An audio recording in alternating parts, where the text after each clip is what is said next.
Ethan stepped into the bedroom and came to a halt. His wife lay there asleep, her head resting on the chest of another man. The air was still, thick with betrayal. Quietly, he reached into the nightstand and disabled the safety on his pistol. Without a word, he delivered a sharp kick to the bed. The man jerked awake, fear flashing in his eyes. But before he could react, Ethan's fist crashed into his jaw, dropping him instantly. Clara screamed, clutching the sheets around her. "It's not what you think," she cried, but Ethan's expression was unreadable. His voice was low and cold, his fury tightly controlled. "You got 5 minutes to get out of this house. If you don't, neither of you is leaving." Rain tapped softly against the cobblestones outside as Ethan had pulled into his driveway earlier that evening. His sleek black car came to a quiet stop before the townhouse in Zurich. Once a home filled with joy, now only a reminder of everything that had gone wrong. He straightened his tie, the stress of the day still hanging on his shoulders, though it paled in comparison to the gnawing feeling in his gut. Something felt off. When he entered, silence greeted him. No music, no smile from Clara, only the lingering scent of vanilla candles. He called her name. Nothing. As he climbed the stairs, each step grew heavier, dread blooming inside him, and then he saw them. Shock morphed into rage, grief, and disbelief all crashing over him at once. He had trusted her. Every moment they had shared suddenly felt like a lie. But Ethan wasn't the type to act on impulse. Even as his heart shattered, he kept his composure. He retrieved his gun and prepared for a confrontation. After forcing the man out and rejecting Clara's desperate pleas, he told her to leave. "You made your choice," he said, not looking back as she gathered her things. The days that followed were a blur of sleepless nights and burning questions. But Ethan wasn't just a heartbroken husband. He was a strategist, a master of patience and planning. He redirected his pain into a cold, calculated mission, retribution. He began with a man, Lucas Reinhardt, a low-level salesman with more ambition than talent, and a trail of indiscretions behind him. Ethan hired a private investigator and quickly unearthed a trove of dirt, debts, underhanded deals, and another mistress. Then came Clara. Despite her betrayal, Ethan knew her well. She had always been drawn to dramatic apologies and nostalgic gestures. Slowly, he began to reel her back in thoughtful notes, unexpected flowers, and promises of redemption. The mask of forgiveness suited him well. Eventually, she caved. During an intimate dinner, Ethan presented her with a box. Inside, the diamond necklace she once adored. Her eyes welled with tears. "You really mean this?" she asked. Ethan offered a warm smile.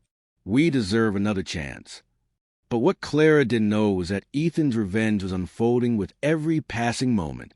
Every kind word and thoughtful gesture was another step in a meticulously designed downfall.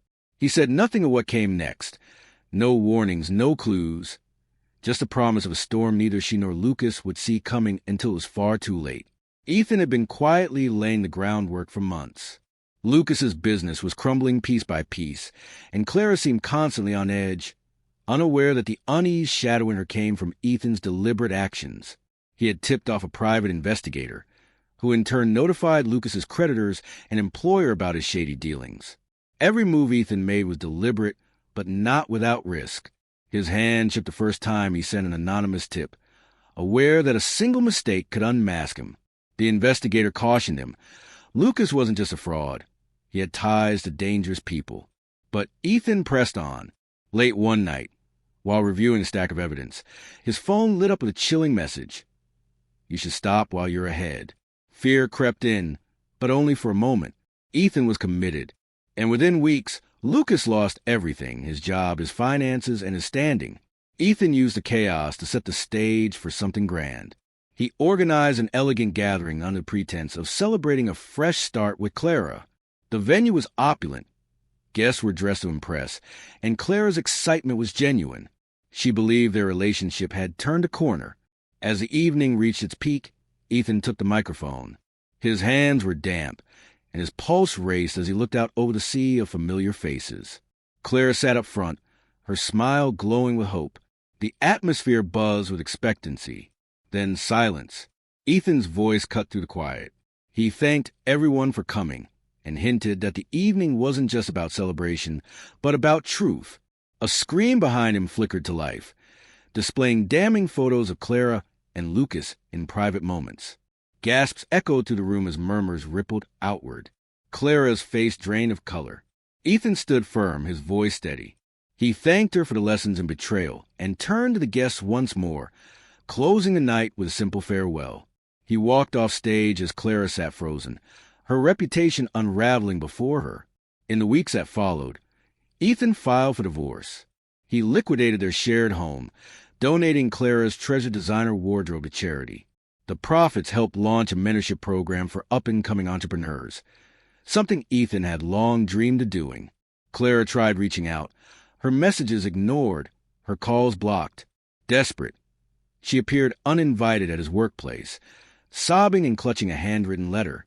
When he refused to see her, she tried a new tactic, spreading rumors among their friends, suggesting he had been the one to cheat.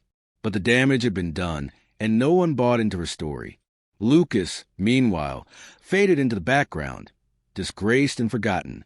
But Ethan wasn't finished.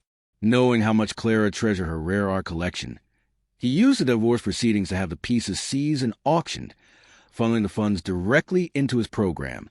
Clara lost her job shortly after, thanks to anonymous tips Ethan sent to her employer.